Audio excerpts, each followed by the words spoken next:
রাজধানীর ফিলিং স্টেশনগুলোয় জ্বালানি তেলের জন্য আজও দীর্ঘ লাইন। সরবরাহ ঘাটতির কারণে এখনও স্বাভাবিক কার্যক্রম শুরু করতে পারেনি কয়েকটি পাম্প। ঘন্টার পর ঘন্টা অপেক্ষা করে কাঙ্ক্ষিত পরিমাণ তেল না পেয়ে ভোগান্তিতে মোটরসাইকেল ও গাড়ি চালকেরা। এদিকে পাম্পের নিরাপত্তায় সেনাবাহিনী মোতায়েনের দাবি জানিয়েছেন পেট্রোল পাম্প মালিকরা। বিস্তারিত মুহিবুল্লাহ মুহিবের প্রতিবেদনে। রাজধানীর পরিবাক পেট্রোল পাম্প, মোটরসাইকেলের তেলের জন্য চালকদের দীর্ঘ লাইন। এ লাইন গিয়ে ঠেকেছে প্রায় কাঁটাবন। গেল কদিন ধরে এভাবে ঘন্টার পর ঘন্টা অপেক্ষা করে পাম্প থেকে তেল নিতে এসে ভোগান্তির শিকার হচ্ছেন সাধারণ মানুষ।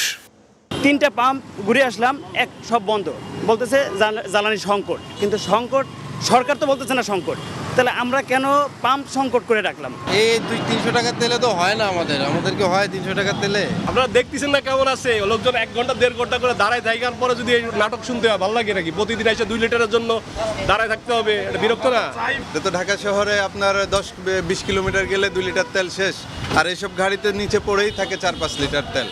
দীর্ঘ অপেক্ষার পর ব্যক্তিগত মোটরসাইকেল মালিকরা নিচ্ছেন 300 টাকার তেল, পাঠাও চালকরা 600 টাকার। কাঙ্ক্ষিত তেল না পাওয়ায় পাম্পে তৈরি হচ্ছে বিশৃঙ্খলা। রাইড শেয়ার যারা করে তাদের জন্য 600।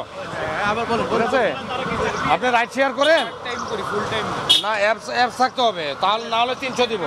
আমি আসাদ গেটে 2.5 ঘন্টা দাঁড়ানোর পরে ওরা বললো যে তেল শেষ। সেখানে আমার গাড়ি পাম্পের একটু সামনেই বলে তেল শেষ। লাইন হয়েছে আপনার ওই যে কাটাবন পর্যন্ত। মানুষের মনে একটা প্যানিক যে তেল পাওয়া যাবে না, এই জন্য সবাই লাইনে দাঁড়িয়ে দাঁড়িয়ে এরকম এত ভিড় করতেছে।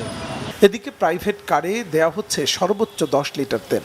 এ নিয়েও প্রাইভেট কার চালক ও মালিকদের রয়েছে মিশ্র প্রতিক্রিয়া। যে কোনো জিনিস যখন দাম বাড়ে আমি কিনি না, এটা আমারও একটা চিরস্থায়ী নিয়ম যে আজকে দাম বাড়ছে কিনতে হবে, এটা আমি কিনি না। দেখেন এতদিন তেলের দাম বাড়ছে, আজকে আমি প্রথম তেলের জন্য আসছি। তেল আছে পর্যাপ্ত রিজার্ভে আছে তেল, অথচ সিন্ডিকেটের কারণে এই জনসাধারণের ভোগান্তি। এটা এখন আমি যদি 2 ঘন্টা ধরে একটা পেট্রোল পাম্পে 2 লিটার তেল নেই, তাহলে আমার মিনিমাম 8 লিটার তেল লাগবে। আমি কতগুলা পেট্রোল পাম্পে দাঁড়াই তেল নেবো বলেন?